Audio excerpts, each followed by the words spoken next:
Hey, another quick 6 degrees. I remembered the one that I forgot from the previous video, I think, unless I have a third that I am now currently forgetting. But the second one was Matthew Modine, who played Papa. And this one is a little more tenuous because I didn't have a relationship with the person that connects me to him. The connection is that when I lived in the West Village, New York, there was a little shop on Greenwich Avenue, which is equivalent to 8th Street on the opposite side of town from St. Mark's Place. So it was, little shops and restaurants, kind of a street. And so there was this little shop called Our Name is Mud. Later, it became more of a place to buy pottery with like little kitschy sayings that they would make themselves, which they did sell when I went there. But when I was going there, was a period where I was unemployed before I went back to school, and actually led me to going back to school.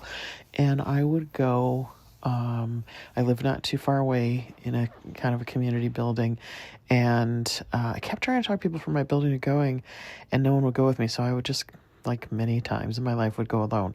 But basically on, I think it was Thursday and Friday nights, definitely Friday, I think Thursday was the other night, they would serve wine while you painted pottery. And I know that this has become more common, especially with those things like where you paint your dog or paint, everyone paints the same painting and they teach you how to paint, whatever.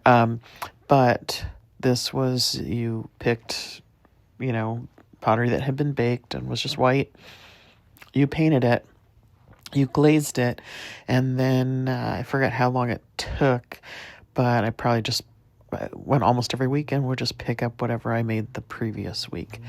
And so I did plates. I did like a Alice in Wonderland teapot for a friend where like the top was her head and the bottom, the middle was her body and the bottom was her legs. I did like a doggy dish for my friend and painted her dog like as a puppy, because he was like this great big dog who was like he once very famously, they left him in the yard while they were at work, and he chewed through the door thinking they were inside because he was just like lonely. And that was like kind of his energy. He was just an enormous puppy. Like, whenever I stayed the night at their house, he would sleep on me, and he weighed like 80 pounds, but he thought he was a little puppy. And so he just had like this puppy energy. So I painted a little bowl where he was like just a little puppy. And so then you'd put your name on the bottom, pay for it, and then come back and it would be glazed and ready for you to pick up. And so, for whatever reason, I can't remember the guy's name. I think his name was actually Guy, one of the employees. And so he was there most of the times that I went there. And I would say probably like quite a lot. I did this for probably 6 months or a year, where I would go almost every week, paint something, and then go the next week, pick it up and paint something else. And I still have random things like a plate. I think I broke the mug I made for myself. And I had like a jar that I made with like a cityscape that I put all my Chinese food fortunes and movie tickets in. I still have that somewhere, but it's packed. Anyway, so I think the guy's name was actually Guy. And he was really cool. I would chit chat with him and sometimes sit around, but we weren't really, friends. We didn't hang out outside of that, but he was interesting, funny. I'm thinking maybe he was an actor. But maybe I'm just assuming that because he seemed very friendly with Matthew Modine.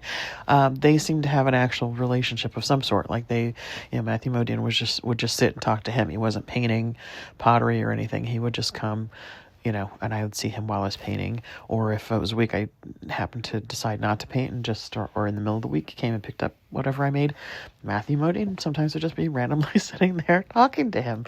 Anyway, and I don't know, that was a really fun time in my life because I was unemployed, which wasn't the greatest, but I'd had a horrible job that was so all-consuming that, to give you an example, on September 11th, I worked until I think 10 p.m., and I was unaware that the Twin Towers had collapsed completely. That's what a horrible boss I had. And mind you, I lived in the West Village, so I lived less than a mile from the towers. So I was going home late at night, or actually I ended up staying at a friend's, but if I'd gone home at 10 p.m., I didn't even know if my block was covered in dust or if I could access my neighborhood. Like, I didn't know what was going on down there. He kept saying he would get a TV set up. He never did. Our internet was not great to begin with because it was only 2001, and sometimes the internet was not great, and then everyone else was using it to search what happened. And I didn't have a refresh on the pictures from September 11th. From the time shortly after the second plane hit. So that's all I knew. I think at some point I read that they had collapsed, but in my imagination, it was the top of the buildings. In my imagination, everyone hadn't died because we were not getting those updates. And my boss was pressuring me to, work on what I was working, which was like our monthly board book. And even when I told him, he was in the morning finance meeting with people from the Trump Organization and Lincoln Center and all these, big companies. And it was the finance committee. That's why they met early, because finance guys are like that. And my boss came out to use the bathroom, and I told him a plane hit the World Trade Center. And he goes, "That's all the way downtown. Don't worry about it. Doesn't concern us. You work on that board book." He went back in that meeting and did not tell the finance committee people there had been a terrorist attack in New York City. And in fact, not only was I secretary for someone who's really high level, but he didn't have an assistant director at the location, which was the largest for that in the world for that nonprofit. And so he was doing the executive director job, the associate director job, and the assistant director job. So he was doing 3 jobs at that location, which meant I was also doing 3 jobs at that location. And then people in the executive director role might also have 2 assistants to begin with. Oh, plus he was a vice president at corporate.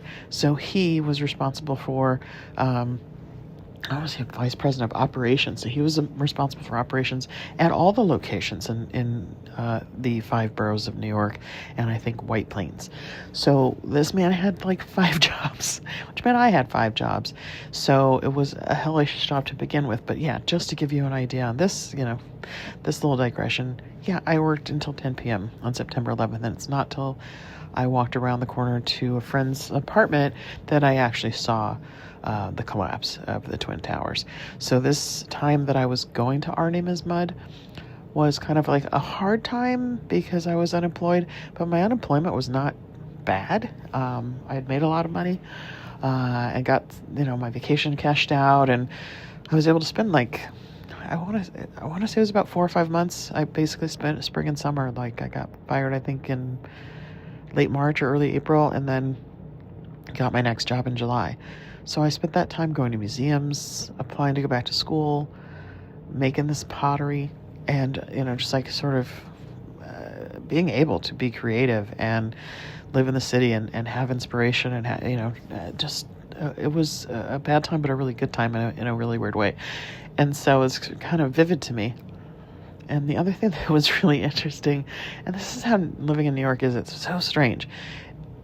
It's a bit surreal because celebrities, I think in particular, feel comfortable in New York because a lot of times they're able to live a more normal life than even in LA, even though there's, the film industry is centered in LA, the studios are in LA, there's lots of celebrities that live there, of course, but I think they feel more normal in New York. I mean, you just regularly saw celebrities in the subway or, at a local diner or whatever. I remember specifically I was walking on the Upper West Side with someone, and she's like, "Oh, I never see celebrities." Richard Dreyfuss walks by. So in New York, there's just this weird feeling sometimes of it's almost like you're in a movie about New York because you are going to run into celebrities at random. And some people are have an aura about them, and so you sense them before you see them. Anyway, so it's just a thing that happens there. And the other person I would always see at that pottery studio was James Gandolfini, and he would go with his son, who at the time was little, I would say. I mean, definitely under 10.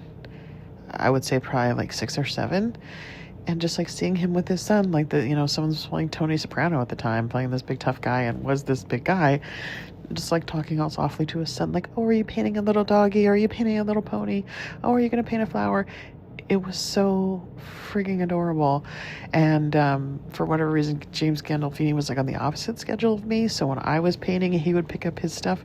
And when I was picking up my stuff, that's when I would see him with his son. Usually, sometimes we were painting the same night or whatever. But it was just such a special time for me, like I said, because it was a hard time, but then I was being creative because I can't draw very well. I've always envied people that can draw. I think that's one reason I'm very drawn to photography, because I have a fairly good eye, but I never learned to draw, and I've always envied that talent. So for whatever reason, I wanted to learn to draw. I got books about drawing, and I think that really freed up a lot of my creativity. In fact, I sometimes default to drawing, like whether it's to storyboard something that I want to do. Like when I used to do websites, I would kind of, draw them out. It opens doors to my other creativity, even though I'm not good at it, generally. And I just had so much fun. And when I finally did get a friend to go to that place, she was too in her head. And for whatever reason, I was able to not be, which is unusual, especially around drawing. And she just kept, you could just basically wet what you were painting and wipe it off. And I remember she just kept doing it, and she ended up kind of muddying the pottery, and she was just so unhappy with what she did in the long run, but also each attempt, right? Because she just kept redoing it. And so it's a really special time in my life as far as I'm concerned. But also it's a fun, at least for me, like 6 Degrees connection where, to me, Matthew Modine is always that guy with the great hair in Vision Quest, which I don't think I ever even saw that movie, but it was so iconic. And because Madonna did the theme song, the video was on MTV all the time. So I just am walking in this pottery place, and then there's that guy with that hair, and he still had that hair in the early 2000s. It was still dark, and he still had that like center part. And yeah, so much like my previous 6 Degrees video, I think this is, what I found so meaningful, and what I was trying to get across is that, you've got to pursue those dreams that you have, because you just don't know who you're going to meet, where you're going to end up, what you're going to experience if you don't try. And I may have failed. I have failed in many ways, but what I didn't fail in was trying. I could have tried better. I could have tried harder. I could have been more focused. But, a lot of people stay in the same town where they were born. And or marry the guy they dated in high school or college, and never take those chances. I have, friends that when I moved to San Francisco, they were going to move to San Francisco. Never did. When I moved to New York, they were going to move to New York. Never did. And they made more money than me. They had sometimes parents that could have helped them more than mine could.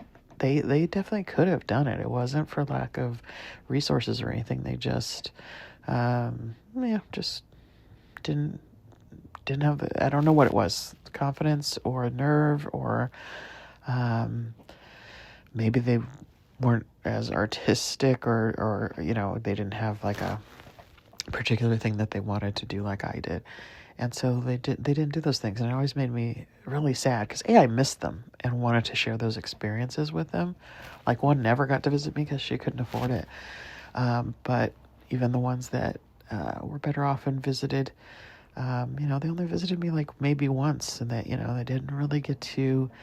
And there's a difference between visiting and living. Living in New York, we just got your door, and there's just so much to do and see and people to meet. You never know what's going to happen, and you're going to see crazy, weird things on the street, or fights, or you don't know if you're going to just like be walking down the street and someone has this amazing art car with like miniatures or Legos glued to it or whatever. Like it was just an amazing place to be, and I'm grateful I gave that gift to myself. I am always going to be grateful for that, but in particular now that I'm disabled, because I wouldn't be able to do it. I wouldn't be able to go on the subway. I would struggle to walk even to a bus stop. And so I'm so glad I did that for myself. So just like in the previous video, I really want you to encourage anyone, whether, and you don't have to be young. You could do it now. If you're still mobile enough, or you have the resources to make make it practical for you to do that, do it. Move to New York, move to San Francisco, move to Amsterdam, move to London, or buy a farm and start a hobby farm, like whatever your dream is. I tend to think of moving to a big city and art and things like that. But if your dream is, raising baby goats, work on it, man. Find a way to do the things that are meaningful to you, because I remember when my dad died, I tried to get my mom to go back to school. She had always wanted to be a teacher, and she's like, I'm too old. I can't do that now. And I told her, you're going to get older anyway. You might as well do what you want with your life. And unfortunately, she didn't do it. And so she'll never know. Would she have been a good teacher? Would she have loved it? Would she have found whole other parts of herself? She'll never know. And so the time passes anyway. Do something you love with it.